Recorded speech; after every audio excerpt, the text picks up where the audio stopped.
Hello, students of class 12th. Good morning to everyone. VCAM India is here and you are welcomed in orientation once again. Students, today we have a very fantastic lesson from your course syllabus to be discussed. Students, this lesson is very much important not only for your board exams, but it is important for your daily life too, for your world too, for your society, for your nation, for your state, for your home, and for you yourself too. यह lesson सिर्फ exam में attempt करने के लिए नहीं है, यह lesson सिर्फ जानकारी के लिए नहीं है, बल्कि यह लेसन अमल के लिए है, इंप्लीमेंटेशन के लिए है, कुछ सोचने के लिए है। कहने को तो हम किताबों में, दूसरे आर्टिकल्स में, अलग अलग सोर्सेज से समाज की ढेर सारी परेशानियों के बारे में, प्रॉब्लम्स के बारे में पढ़ते हैं और अपने से विचार भी करते हैं और विचार करके न्यूज़पेपर और मैगजीन को किनारे कर देते हैं and then life goes on its own speed, on its own way. There is no change in our entire life style, in whole life thinking. So this lesson will make you think about you yourself, about the existence of this world, about the welfare of total human society. Students, The lesson Journey to the End of Earth, ये एक experience है, एक अनुभव है, जहां तुषानी दोषी जी यात्रा करती हैं. और इसके पहले कि मैं ये लेसन बताऊं आपको, तुषानी दोषी जी एक साउथ इंडियन राइटर हैं, पोएट हैं और कई देशों में ये भ्रमण कर चुकी हैं और जर्नलिस्ट भी हैं और लेखन इनका मुख्य पेशा है. And she is a big name in literature.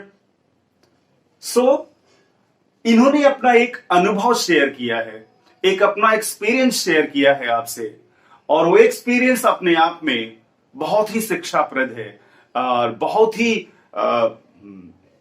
हमको बहुत कुछ सिखाने वाला है, हमें एक फील देने वाला है.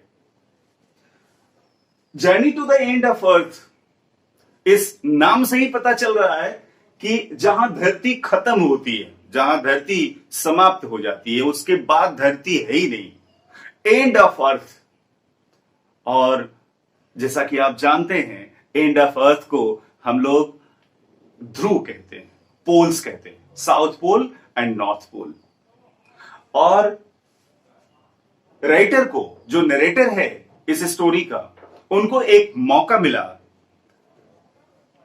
साउदर्न पोल को विजिट करने का, जिसको हम लोग अंटार्कटिका भी कहते हैं. अंटार्कटिका एक ऐसा प्लेस जहां धरती खत्म सी होती है, जो पूरी तरह से बर्फ से ढका हुआ है. वहां तुषानी दोषी जी को यात्रा करने का, वहां जाने का एक मौका मिला. So let's see her experience, what she got, what she felt and what she realised and what she really wants to pass the message to the entire world. Very first, a journey to Antarctica begins. इनकी यात्रा शुरू होती है और अपनी यात्रा को वो बताती हैं कि एक रशियन रिसर्च वेसल है जिसको एकेडमिक सोकोलेस्की नाम दिया गया है, एकेडमिक सोकोलेस्की. और यह एक रशियन वेसल है जो हाई स्कूल स्टूडेंट्स के साथ राइटर को वहां जाने का मौका मिलता है, एक एजुकेशनल ट्रिप पर, एक एजुकेशनल विजिट पर. यह विजिट एजुकेशनल विजिट है और राइटर बताती हैं कि वहां जाने के लिए उनको 9 टाइम जोन्स पास करने पड़े, बहुत सारे सीज क्रॉस करने पड़े, कभी कार से, कभी हवाई जहाज से और कभी शिप से उनको यात्रा करनी पड़ी.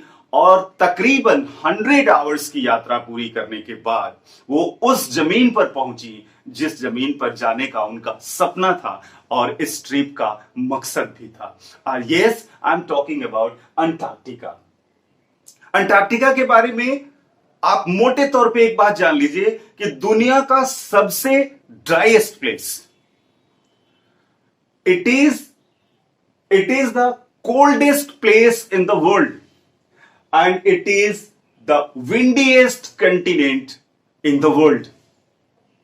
जहां बहुत तेज हवाएं चलती हैं, जहां जमीन बिल्कुल सूखी हुई है, ड्राइएस्ट है, और जो दुनिया का सबसे ठंडा स्थान है, that is known as Antarctica, the southern pole. और वहां जाने का इन्हें मौका मिला। वो एक एजुकेशनल ट्रिप था, एकेडमिक सोकोल्स्की, जो एक रशियन वेसल था, इस पर एक एकेडमिक ट्रिप गया और उसी में हमारी लेखिका को, हमारे राइटर को भी जाने का मौका मिला। Now writer goes to explain Gondwana. Gondwana का नाम आपने सुना होगा, और नहीं सुना होगा तो अभी मैं बताने जा रहा हूं आपको। Gondwana 650 million years ago, 650 million years ago, southern part जो था, हमारे इक्वेटर से साउदर्न पार्ट जो था, वो एक पूरा का पूरा एक लैंड मास था, एक बहुत बड़ा लैंड मास था, और उस लैंड मास को गोंडवाना कहा जाता था। अंटार्कटिका एक पार्ट है गोंडवाना का, और पूरा इक्वेटर के दक्षिण भाग में, साउदर्न पार्ट में, जो पूरा एक बड़ा सा लैंड मास था, कोई कंट्रीज नहीं थे, कोई बाउंड्रीज नहीं थे, कोई सीज नहीं थे, कहीं कोई छोटे छोटे आइलैंड्स नहीं थे, वो पूरा का पूरा एक बड़ा सा भाग था, and that was known as Gondwana. वहां का क्लाइमेट, उस समय ह्यूमन बींग्स नहीं थे इस धरती पर, और गोंडवाना के बारे में कहा जाता है कि वो बहुत ही गर्म था, वार्म था, and huge variety of flora and fauna were available there, and this ये गोंडवाना का एक एग्जिस्टेंस था जो 650 मिलियन ईयर्स एगो की बात है। आगे बढ़ते हैं। राइटर जब 9 टाइम जोन्स, कई सीज, 100 आवर्स की यात्रा कार से, प्लेन से, शिप से पूरी करके जब अंटार्कटिका पर फाइनली जब ये लोग पहुंचते हैं, तो राइटर कहती हैं कि it was the grace of God. भगवान का आशीर्वाद था कि हम धरती के ऐसी जगह पे हमें कदम रखने का मौका मिला, हमें यहां जाने का मौका मिला। क्यों?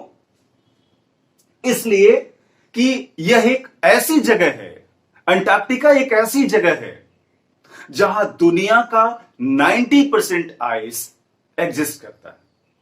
दुनिया भर का 90% बर्फ इसी स्थान पर है। साथ ही साथ ह्यूमन का एग्जिस्टेंस अगर इस धरती पर देखा जाए, थोड़ा तथ्यात्मक है लेसन, इसमें फैक्ट्स ज्यादा हैं, तो इन फैक्ट्स पे आपको ध्यान देना होगा इन ए स्टोरी मैनर। अगर ह्यूमन के एग्जिस्टेंस की बात करें इस धरती पर, तो करीब 12,000 साल पहले ह्यूमन का एग्जिस्टेंस हुआ इस धरती पर। इस धरती पर मनुष्य आया, एंड देन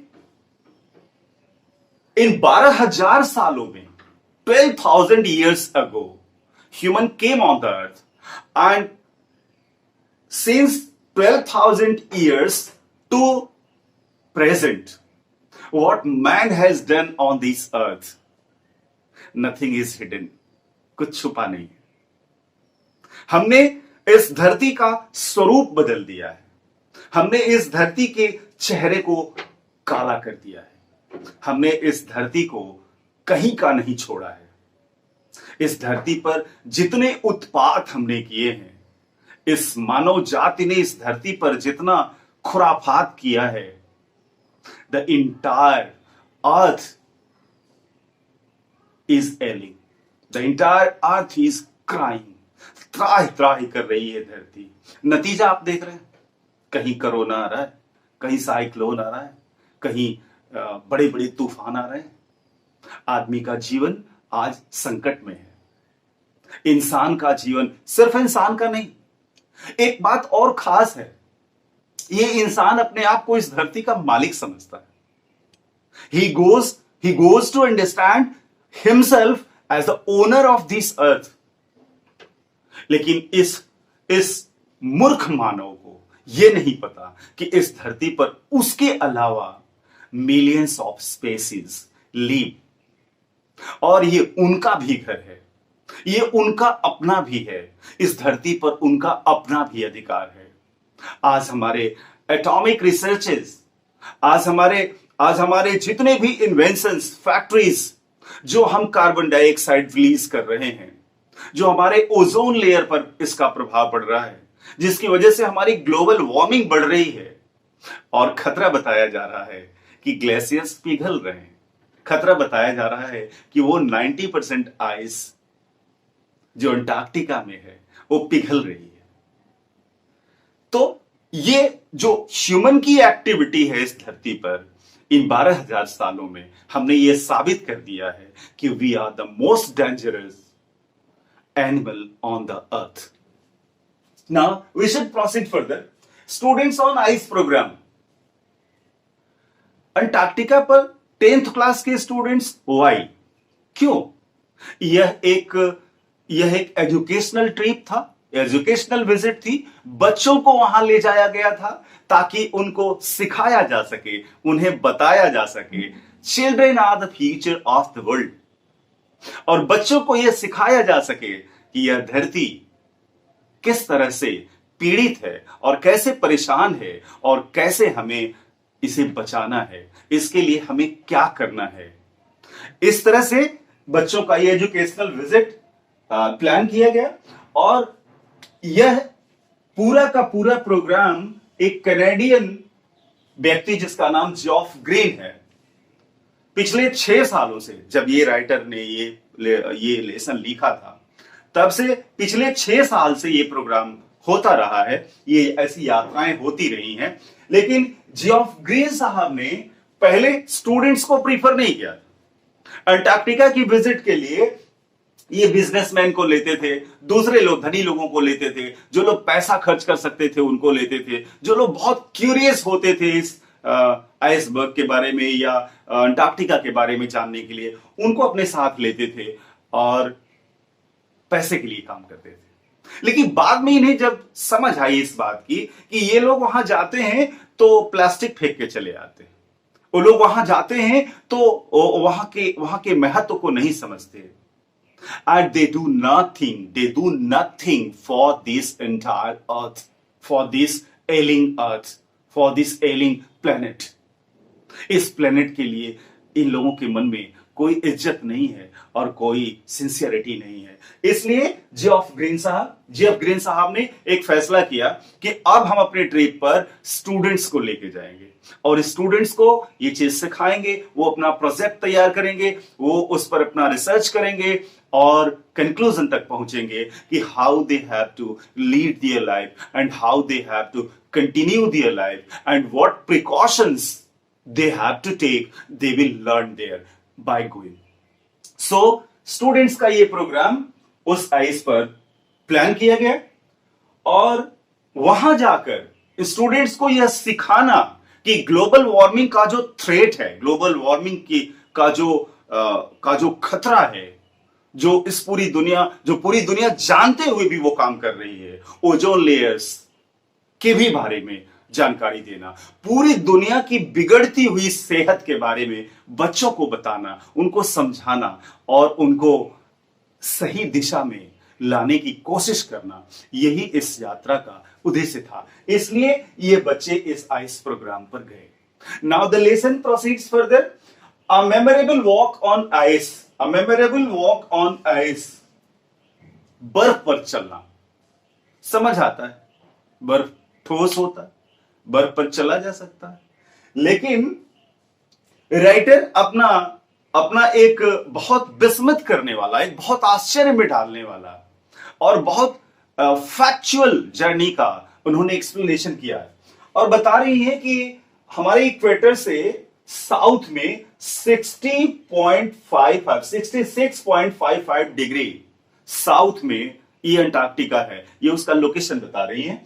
और अंटार्कटिका में 1 मीटर मोटी बर्फ की सतह है और उस 1 मीटर मोटी बर्फ की सतह के नीचे 180 मीटर गहरा नमक वाला पानी है, अर्थात समुद्र है।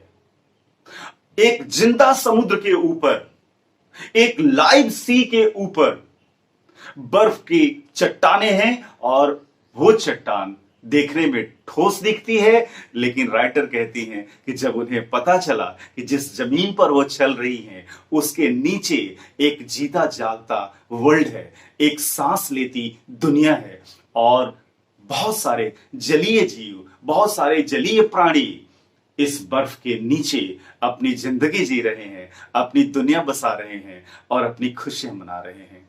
यह देखकर, यह जानकर राइटर को बहुत खुशी हुई। राइटर वहां एक बात से और ज्यादा खुश हैं और वो इसलिए कि जब वो ये सोचती हैं कि ये जगह इतनी साफ कैसे है, ये जगह इतनी क्लीन कैसे है, तो उन्हें इस बात की खुशी होती है, यह बात कहते हुए कि अच्छा हुआ कि इंसान की पहुंच यहां नहीं आई, इंसान यहां तक नॉर्मली नहीं पहुंच पाया। अगर इंसान यहां नॉर्मली पहुंच गया होता तो शायद अंटार्कटिका की ये स्थिति नहीं रहती, ये भी दूषित हो गया होता, यहां भी फैक्ट्रीज लग गई होती और यहां भी बिजनेस स्पॉट्स बन गए होते और यहां भी विजिटिंग प्लेस बन गया होता और इसकी खूबसूरती, इसकी सादगी, इसका प्राकृतिक स्वरूप नष्ट हो गया होता। तो दो बातों से राइटर को खुशी हो रही है और फाइनली मोरल की तरफ जाती हैं, मैसेज की तरफ जाती हैं। The writer goes to pass the clear message to the entire world, to the people of world, चेत जाओ, समय अभी है तुम्हारे पास थोड़ा सा, चेत जाओ। और उन्होंने एक बड़ी खास बात बताई कि हम सोचते हैं कि हम तो छोटी छोटी घटनाएं, हम तो छोटा छोटा काम कर रहे हैं, हम तो अपने घर में खाना बना रहे हैं, हम तो एक मोबाइल यूज कर रहे हैं, हमारी कंपनी तो इतना छोटा सा काम कर रही है, हमसे क्या पोल्यूशन होगा। राइटर कहती हैं कि ये छोटे छोटे changes, these small changes in our society cause the drastic result, a big result, the biggest result for the nature. Writer कहती हैं कि लोग कहते हैं कि ये आइसबर्ग्स पिघल जाएंगे और वहां जाकर उन्होंने अनुभव किया कि ये बड़े बड़े आइसबर्ग्स कैसे टूट रहे हैं, कैसे पिघल रहे हैं और किस तेजी से ये बर्फ पानी में बदल रहा है। राइटर कहती हैं कि लोग कहते हैं कि ये पूरा का पूरा पोल पिघल जाएगा और पिघल जाने से समुद्र की धाराएं बदल जाएंगी, समुद्र पूरी धरती को डुबो देंगे, ओशन पूरी धरती को जलप्लावित कर देंगे। ऐसा होगा या नहीं होगा ये मुझे नहीं पता, या होगा तो कब होगा ये भी मुझे नहीं पता, लेकिन जब भी होगा बहुत भयानक होगा और वो दिन मानव के लिए इस धरती का अंत होगा। And it will be really the full stop in human's life, for human's life. So human, this is an intimate lesson for you to be careful and to follow the manner to maintain the ecosystem on the earth. And this is the final lesson of this lesson. This is the final message of this lesson. Students, this explanation will be helpful for you to understand this lesson. I hope so, and hoping so, wishing you all the